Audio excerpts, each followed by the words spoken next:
Yashpal Gupta, the MD and CEO at Repco Home Finance, is joining us. Mr. Gupta, good morning. Thanks for being with us. The liquidity environment has changed, for HFCs currently versus what we saw in October 2018. Industry experts are suggesting a rising trust deficit. What's your sense, Mr. Gupta, if you can share with us really what you're sensing on ground as well?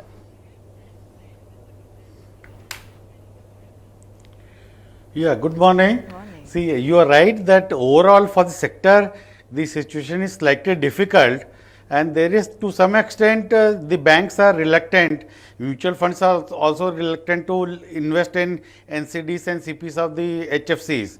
But one thing that I have consistently maintained and I will continue to say is that you cannot paint all the players with the same brush. While sector as a whole is going through some difficult times, but there are players also like us who are doing good, and we have a comfortable liquidity situation. In fact, we are in a position to bargain with the banks for rate of interest. We still have more than 1,000 crores of undrawn lines of credit. We are in discussion with the banks for additional 2,500 to 3,000 crores in this current year, that is 1920. So for us, our company, it is a comfortable situation, but yes, because sector is under stress, so it does have an indirect effect on our company also. So, okay, I understand balance sheet, no problem. What about demand? Auto companies are not able to sell cars and two-wheelers. Soap companies are finding it difficult to sell soap and shampoo. Real estate companies are telling us there is more supply and there is very less demand. What happens on the demand side? Are we in for a long, pronounced slowdown?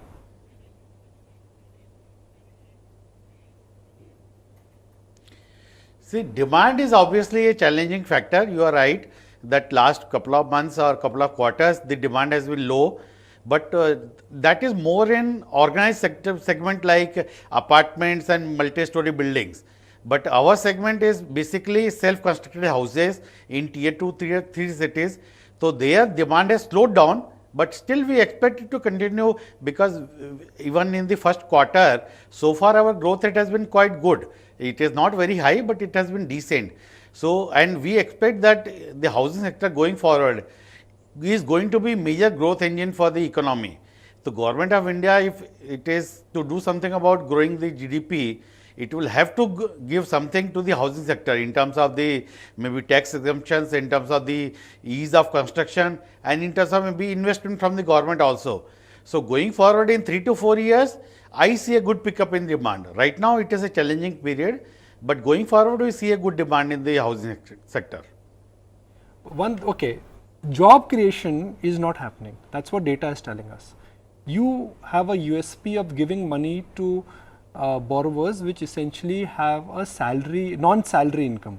What is the update on that event? Because job creation not happening, the salary-based HFCs will take a hit. What happens in the category where you are financing differently?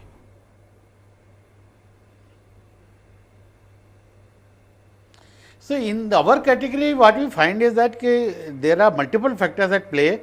No doubt generally customers say that their income levels are uncertain, but it is not a desperate scenario where they don't take at all.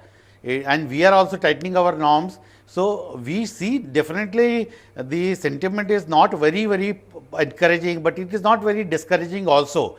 And especially after the elections are over, with a stable government coming in, we are finding a positive signals from the ground. It is not that it was a very desperate situation. Sure. Mr. Gupta, if you were to tap the market right now, would money be available in a single go, in a single clearance? Would that be a possibility in the current environment?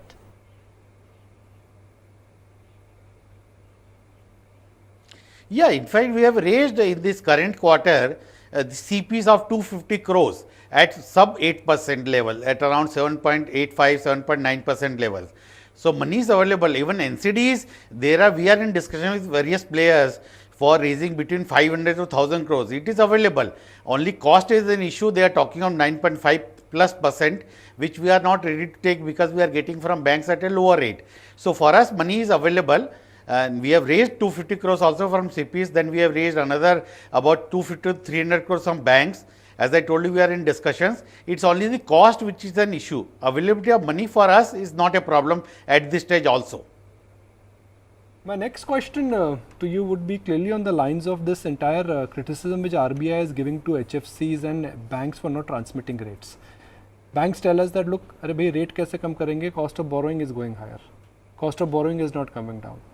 You borrow from the market and your borrowing rates are higher than what banks currently have. So, are you in a position to transmit the rates down?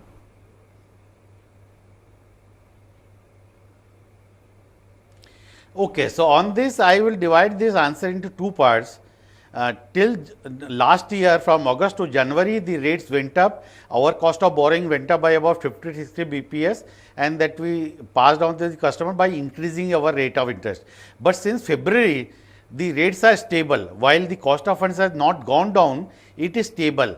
And since in our case about 70% of borrowing is from the banks, so unfortunately unless the banks reduce the MCLR, our borrowing cost will not come down and will not be passed on.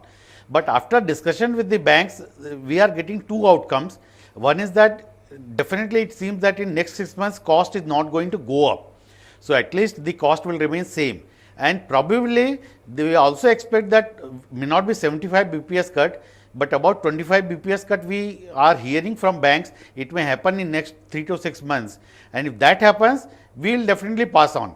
Unfortunately, we do not raise money directly from the depositors. We are dependent on the banks. So to that extent, unless banks pass on to us, we cannot pass on.